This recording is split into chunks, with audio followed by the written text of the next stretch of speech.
से स्वागत है आपका गर्वित तौलान क्लासेस में। दोस्तों आज की इस वीडियो में हम बात करेंगे यूपी बोर्ड 12th क्लास के फिजिक्स की सेकंड यूनिट के इंपोर्टेंट क्वेश्चन के बारे में। दोस्तों ये जो वीडियो है स्पेशली इंग्लिश मीडियम छात्रों के लिए है, तो हिंदी मीडियम छात्रों की जितनी भी यूनिट हैं फिजिक्स की उसकी सभी वीडियो में चैनल पर डाल चुका हूँ, जिससे आप प्रीवियस पेपर प्लेलिस्ट में जाकर आप सभी वीडियो देख सकते हैं। ठीक है दोस्तों, ये जो है आपकी यूनिट सेकंड है और यूनिट फर्स्ट की जो मैं इंग्लिश मीडियम छात्रों के लिए ऑलरेडी वीडियो चैनल पर डाल चुका हूं। तो दोस्तों देखते हैं physics class 12 important question part a unit second current electricity.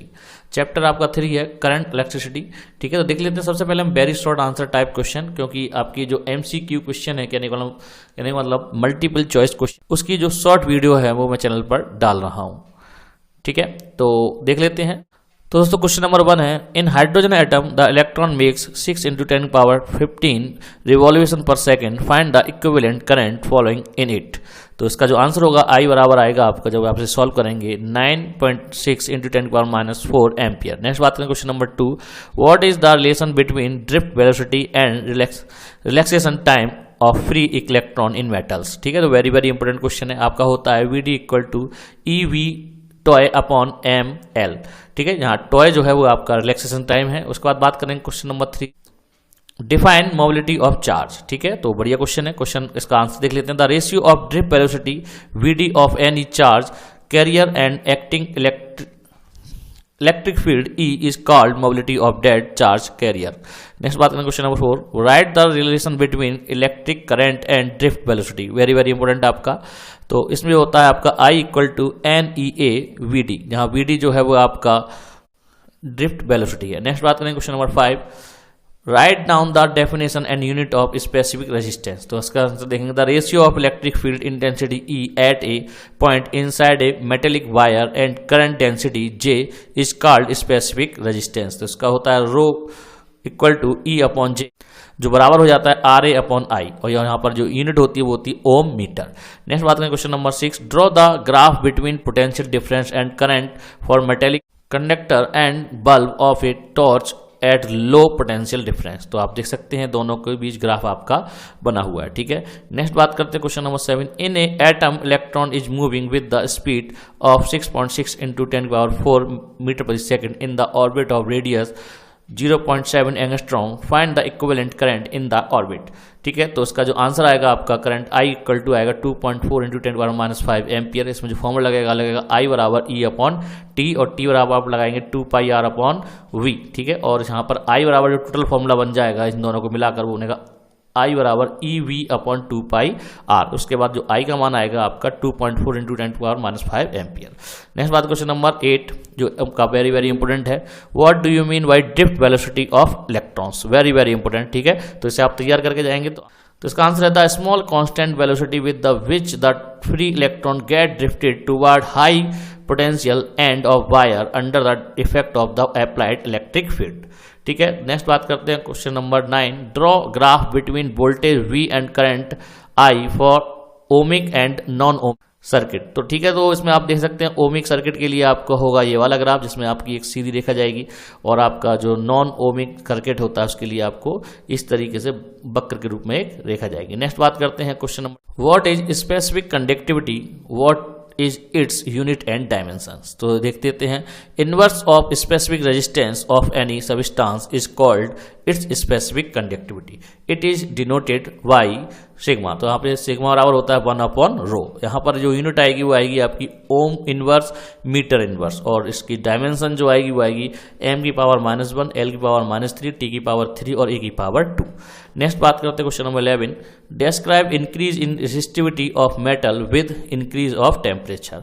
तो आपका आंसर होगा resistivity of metal increase with increase the temperature. ठीक है, कि टेम्परेचर बढ़ने पर आपकी रेसिस्टिविटी बढ़ती है। नेक्स्ट बात है question number 12, describe effect of temperature on relaxation time of free electron of any conductor. तो इसका आंसर हो जाएगा when temperature of any conductor increase then drift velocity of its free electron increase resulting in decreasing of relaxation time. Next बात करते हैं question number 13, electromotive force of a cell is 2 volt। What is the meaning of this statement. तो answer देख लेते हैं, it means the amount of work done in driving a unit positive charge throughout the circuit is 2 volt. Next बात करते हैं question number 40, Kirchhoff law, how is Kirchhoff current law related to electric circuit.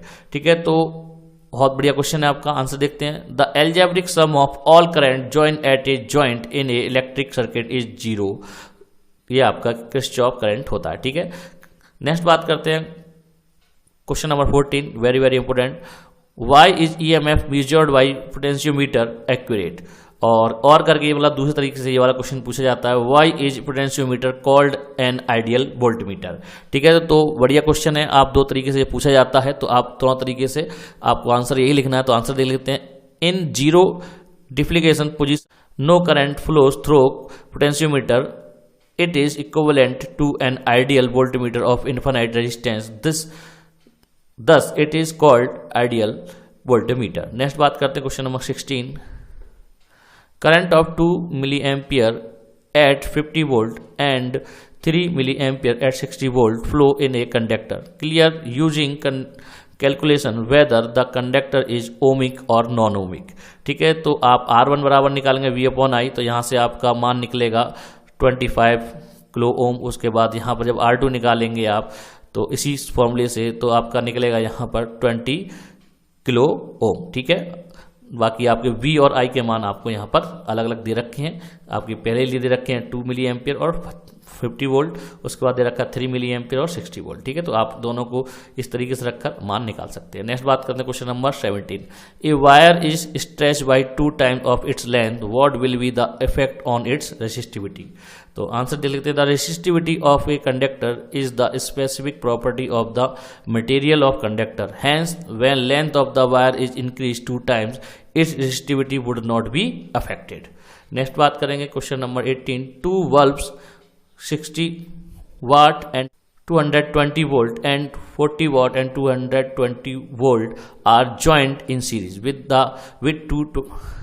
220 volt mains, find out the total power of its bulb। तो आप formula लगाएंगे P = P1 × P2 / P1 + P2। तो आपको इस तरीके सॉल्व करेंगे तो आंसर आएगा आपका 24 वाट। नेक्स्ट बात करेंगे question number 9, the resistance of A filament at 100 Celsius is 100 ohm and at 400 Celsius is 200 ohm, find the temperature coefficient of resistance of filament। ठीक है, फॉर्मूला यूज करेंगे आप R2 - R1 / R1 T2 - R2 T1। ठीक है, तो जब आप solve करेंगे तो आंसर आएगा 5 × 10⁻³ प्रति डिग्री सेल्सियस। नेक्स्ट बात करेंगे question number 20, an electric press of 450 watt is manufactured to operate and 225 volt, find its resistance। तो आप फॉर्मूला यूज करेंगे R = V² / P, और इससे दोनों मान लगाकर आप जब से सॉल्व करेंगे तो आएगा आपका 112.5 ओम। नेक्स्ट बात करते हैं question number 25, in a house 200 bulbs each of 60 watt are connected in parallel with the means of 200 volt, calculate in the consumption of electrical energy per day। तो आप इसमें फॉर्मूला लगाएंगे किलोवाट घंटा, तो आपके 200 बल्ब है, वाट × हावर / 1000। तब इसे सॉल्व करेंगे तो आंसर आएगा आपका 288 किलो वाट। नेक्स्ट बात करेंगे question number 22, A battery of 12 volt electromotive force and 3 ohm internal resistance is connected with a resistance, if the current in the circuit is 0.5 ampere, then what is the value of connected resistance। तो उसमें formula लगेगा E = I bracket में R + R। तो उसमें जब आप मान लगाएंगे सभी मान, तो R का मान निकलेगा यहाँ पर 21 ओम। नेक्स्ट बात करते हैं short answer type question, type first, जो मार्क 2 मतलब 2 नंबर का ये आता है। तो देख लेते हैं, क्वेश्चन नंबर 1 है आपका, what is the meaning of relaxation time free electron in metals. तो देख लेते हैं answer, average time internal between 2 consecutive collisions of free electron inside the metal and positive ions in the metal is called relaxation time। ठीक है, इसे toy से हम denote करते हैं। नेक्स्ट है question number 2, what do you mean by EMF of a cell, on what value of EMF of a cell depends. ठीक है, तो आंसर देख लेते हैं, the work done by the cell or the energy given by the cell in flowing in a unit charge in a complete circuit consisting the cell is called electromagnetic force, it is represented by E. तो E बराबर आपका होता है W upon Q, तो यहाँ पर W और Q पर डिपेंड करता है, और जो यूनिट होती है जूल प्रति कूलम, यहाँ पर इसे वोल्ट बोलते हैं। ठीक है, नेक्स्ट बात करें question number 3, What do you understand by internal resistance of a cell? In what condition EMF of the cell and terminal potential difference will be same? तो आपका जो आपको इसमें करना है हल वो है आपका E बराबर V प्लस आई आर सिद्ध करना है। When I equal to 0 then E बराबर V। ठीक है, तो कब सेम होगा? जब I बराबर 0 होगी, तो यहाँ पर E बराबर V यहाँ पर सेम हो जाएंगे। ठीक है, फॉर्मूला जो है वो आपका E बराबर V plus I R. Next बात करें question number 4, the ratio of diameter of 2 wire of copper of same length is 1:2, compare there resistance. तो आपका आंसर आएगा R1:R2 1:2, और कैपिटल में आपको मिलेगा यहाँ पर R1:R2 4:1। ठीक है, और यहाँ पर फॉर्मूला जो आएगा R बराबर ρl upon pi R square. ठीक है, यहाँ पर A होता है, A की जगह पे पाई आर स्क्वायर लगेगा।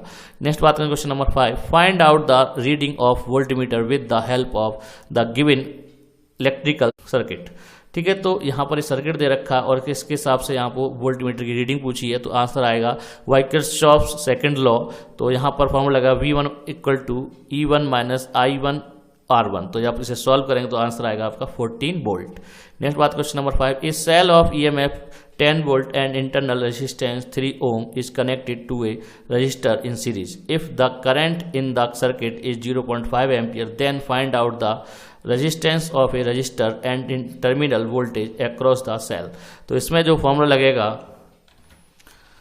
E equal to I bracket में R प्लस स्मॉल r, तो इसमें जब लगाएंगे 10 equal to 0.5 R plus 3, R का मान यहाँ पर निकलेगा 17 ओम, और V बराबर आई आर निकाल के यहाँ से आप 0.5 17 का मल्टीप्लाई करेंगे तो आएगा 8.5 वोल्ट।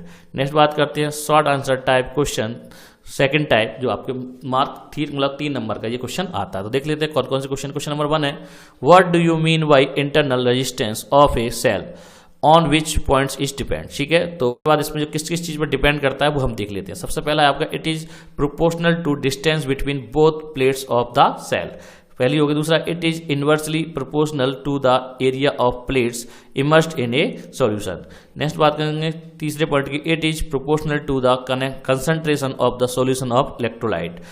फोर्थ है इसमें, it depends on the electrolyte and nature of substance. ठीक है, तो 4 चीजों पर ये डिपेंड करता है। नेक्स्ट बात करते हैं question number 2, length of wire of 2 centimetre length is increased by 25% on stretching it, calculate the percentage increase in the resistance of the new wire. तो आपका आंसर आएगा जब से आप सॉल्व करेंगे 56.25%।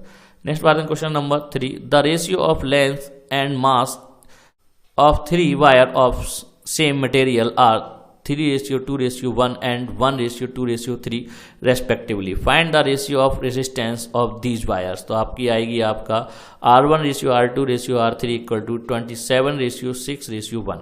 नेक्स्ट बात करें question number 4, the length of wire becomes 3 times by stretching it. The wire is connected with a source of constant voltage. What would be the effect on? First आपका पूछा resistance, second आपका resistivity of the material, third पूछा drift speed of the free electron on of the wire. तो इसमें जो पहले का answer आएगा आपका R2 इक्वल टू 9R1, मतलब पहले R1 का 9 गुना हो जाएगा R2। ठीक है, और सेकंड आपका the resistivity of wire will remains unchanged. जो आपका सेकंड का जो आंसर है वो आपका मतलब उसमें कोई बदलाव नहीं होगा। नेक्स्ट आपका थर्ड ड्रिफ्ट वेलोसिटी मतलब VD इक्वल टू होता है VE टॉय अपॉन ML। ठीक है, तो यहाँ पर आप देख सकते हैं VD जो है आपका इनवर्स प्रोपोर्शनल हो जाएगा 1/L। तो यहाँ पर कहेंगे on stretching the wire 3 times then drift speed becomes 1/3। ठीक है, नेक्स्ट बात करें question number 5, the area of cross section of a wire is 1 × 10⁻⁷ meter square and number of free electron is 2 × 10⁻28 per meter cube. Current of 3.2 ampere is flowing in the wire. Find out. First है आपका current density in the wire and second है drift velocity of electrons. ठीक है, तो उसमें पहला जो formula लगेगा J इक्वल टू I/A, तो इससे आंसर आएगा आपका 3.2 × 10⁻7 एम्पियर प्रति मीटर स्क्वायर। इसमें सेकंड जो फॉर्मूला लगेगा VD इक्वल टू I/ANE, तो इसका जब आंसर आएगा 1 × 10⁻2 मीटर प्रति सेकंड। नेक्स्ट बात करते हैं question number 6, number density of free electron in copper is 8.5 into 10 power 28 m3. Find the value of current flowing through a wire of copper of the cross section area 1 mm square and length 0.2 m. While a battery of 4 volt is connected, the mobility of electron in wire is 4.5 into 10 power minus 6 meter square volt second. ठीक है, तो इसमें formula जो लगेगा I equal to NEA mu V upon L. तो इसका जो answer आएगा I का आएगा 1.22 एम्पियर. नेक्स्ट बात question number 7, the length of A filament wire of bulb of current of 0.2 ampere and 200 volt is 20 centimetre.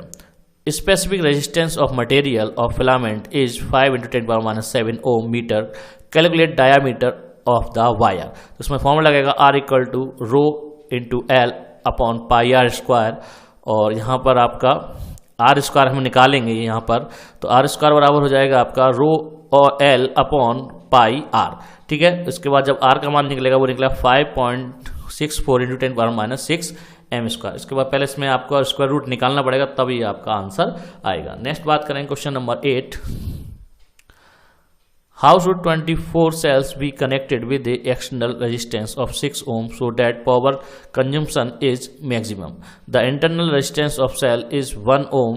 तो इसमें जो आंसर आएगा हमें इसमें जो हम क्या कहते हैं आपके 24 सेल्स है जिन्हें सीरीज और आपका पैरेलल में कनेक्ट करना है. तो आपका एम अब यहाँ पर जो है आपका जो n बराबर 12 सेल हैं उनको हम सीरीज में कनेक्ट करेंगे और m बराबर 2 सेल है पैरेलल कनेक्ट करेंगे. ठीक है, तो आपका जो पावर कंजम्पशन है वो मैक्सिमम मिलेगा, जैसे कि आप देख सकते हैं where n cells are connected in series and m cells are connected in parallel. तो m बराबर आपका 2 और n बराबर 12. ठीक है, नेक्स्ट बात करें question number 9, a cell whose internal resistance is R send current to a resistance R for some time. The current is passed through another resistor R2 for some time. If heat produced in both resistor are equal, then prove that. तो हमें prove करना है R equal to under root R1 into R2. ठीक है, ये आपका एक derivation है आपका जो आपको प्रूफ करना है, तो आप इस डेरिवेशन को जरूर देख कर जाएं. ठीक है, तो ये आपकी डेरिवेशन जो है वो आप जिस बुक से पढ़ रहे होंगे उस बुक में जरूर दिया होगा. ठीक है, नेक्स्ट बात करते हैं question number 10, find the value of current in the circuit. ठीक है, सर्किट हमें दे रखा है. ठीक है, तो इसमें आपका किरचॉफ का जो फर्स्ट लॉ है वो यूज करेंगे इसमें, और इस हिसाब से जब फर्स्ट लॉ आप यूज करेंगे तो इसमें जो आंसर आएगा I1 बराबर आएगा 3 एम्पियर, I2 बराबर आएगा 2 एम्पियर और I1 आएगा 1.8 एम्पियर. ठीक है, नेक्स्ट बात करते हैं question number 11, in hydrogen atom an electron moves in a orbit of radius 5 into 10 power minus 11 meter with a speed 2.2 into 10 power 6 meter per second. Find the equivalent current. Electronic charge हमें दे रखा है 1.6 into 10 power minus 19 coulomb. ठीक है, तो I बराबर आएगा इसमें 1.12 into 10 power minus 3 एम्पियर, जिसे आप कह सकते हैं 1.12 मिली एम्पियर. ठीक है, नेक्स्ट बात करते हैं question number 12, what is the principle of Wheatstone bridge. The given circuit diagram shows a balanced Wheatstone bridge. Calculate the value of R. ठीक है, तो दोस्तों व्हीटस्टोन जो आपका प्रिंसिपल है वो होता है P/Q बराबर R/S. ठीक है, जो आपको सिद्ध करना है और इम्पोर्टेंट है. इसमें जो इसको जब आप सॉल्व करेंगे तो यहाँ पर जो R का मान आएगा वो आएगा आपका 3.75 ओम. ठीक है, यहाँ पर आप देख सकते हो आपका 6 ओम का रेजिस्टेंस लगा हुआ है और यहाँ पर आपका R दे रखा है, यहाँ पर भी आपकी सब वैल्यू दे रखी है और इस R का मान हमसे पूछा जा रहा है. नेक्स्ट बात करेंगे question number 13, what is the principle of A potentiometer. The resistance of a potentiometer wire is 8 ohm. Find the potential difference across the 4 ohm resistor when the sliding jockey is just is contact at the midpoint C of the potentiometer wire. ठीक है, तो आपको ये figure दे रखा है और figure के हिसाब से आपको आंसर देना है. तो यहाँ पर जो आंसर आएगा hence potentiometer difference across 4 ohm resistance is 2/3 volt. ठीक है, तो आपको सॉल्व करना है. ठीक है, इस टाइप के क्वेश्चन कई बार पूछे गए हैं और बढ़िया क्वेश्चंस हैं जो करने में आसान होते हैं, तो आप इन क्वेश्चंस को एक बार जरूर लगा कर जाए. नेक्स्ट बात करेंगे लॉन्ग आंसर टाइप क्वेश्चन जो आपके 5 अंक का आता है। ठीक है, तो इसमें देख लेते हैं कौन कौन से क्वेश्चन आपके पूछे गए हैं और कौन कौन से बढ़िया बेहतरीन क्वेश्चन हैं जो आपको तैयार करके जाने चाहिए। ठीक है, फर्स्ट है आपका obtain a relation for drift velocity of free electron in term of electric current. ठीक है, तो बढ़िया क्वेश्चन है, बहुत बार पूछा गया है। तो सबसे पहले इसमें आपको प्रूव करना है I = NEA VD। ठीक है, उसका relation between current density and drift velocity वो आपको सिद्ध करना है J = NE VD। ठीक है, जो दोनों ही रिलेशन आपको सिद्ध करने के लिए आएंगे। ठीक है, तो आप इसे तैयार करके जाएं। नेक्स्ट बात करेंगे question number 2, establish a relation with potential difference between ends of any conductor and drift velocity of free electrons. ठीक है, तो इस क्वेश्चन को भी आप देखकर जाएंगे। नेक्स्ट क्वेश्चन नंबर 3 जो है मेरी तरफ से, इसमें पहला क्वेश्चन है जो क्या कहते हैं आपको मैं अपनी तरफ से आउट कर रहा हूं, ये मोस्टली हर बार पेपर में पूछा जाता है और ये है आपका किरचॉफ लॉ से संबंधित प्रश्न। ठीक है, तो explain Kirchhoff law related to electric circuit giving example. ठीक है, तो किरचॉफ लॉ आपने 2 लॉ दिए थे, तो दोनों लॉ आपको तैयार करके जाने हैं। ठीक है, नेक्स्ट है आपका question number 4, establish P/Q = R/S in equilibrium position of Wheatstone bridge. तो व्हीटस्टोन ब्रिज की भी आपके थ्योरेटिकल क्वेश्चन है, छोटा सा डेरिवेशन है। आप इसमें जो फिगर है इसका वो वेरी वेरी इंपॉर्टेंट है, तो आप उस फिगर को बनाते हुए इसको आप सिद्ध कर कर आएंगे। ठीक है, उसके बाद जो दूसरा इसमें जो आउट क्वेश्चन जो मेरी तरफ से है वो है आपका question number 5, state the principle of potentiometer by drawing the circuit diagram, how can it sensitivity we increased. ठीक है, तो ये मेरी तरफ से आउट है। इसमें 2 क्वेश्चन जो है मेरी तरफ से दिए गए हैं जिन्हें आप 101% तैयार करके जाएंगे। नेक्स्ट है question number 6, state the Kirchhoff law for electric circuit. ठीक है, तो किरचॉफ लॉ लिखनी है, तो वो पहले ही बता चुका हूं, वेरी वेरी इंपॉर्टेंट है। तो किसी ना किसी क्वेश्चन में जोड़कर, मतलब इसके साथ एक न्यूमेरिकल क्वेश्चन जोड़कर भी ये पूछ लिया जाता है, जैसे कि इसमें पूछा है calculate the current in each branch of the given circuit. तो आपको यहाँ पर इसका सॉल्व करना है, तो इसमें आंसर बता देता हूँ। I1 जो आएगा 0.8 एम्पियर आएगा, I2 जो आएगा 0.2 एम्पियर आएगा माइनस का, और I3 जो आएगा 0.6 एम्पियर आएगा। नेक्स्ट बात करें क्वेश्चन नंबर 7,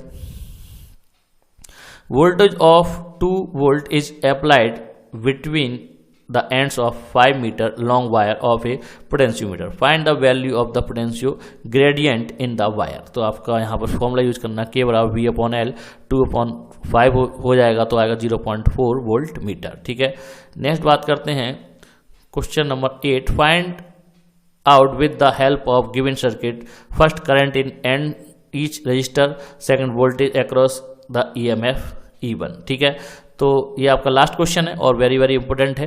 ठीक है, तो इसमें से फर्स्ट क्वेश्चन पूछा है करंट इन ईच रजिस्टर, देख लेते हैं। आपको जो 4.5 ओम रजिस्टर है उसमें जो धारा आएगी वो आएगी 0.5 एम्पियर।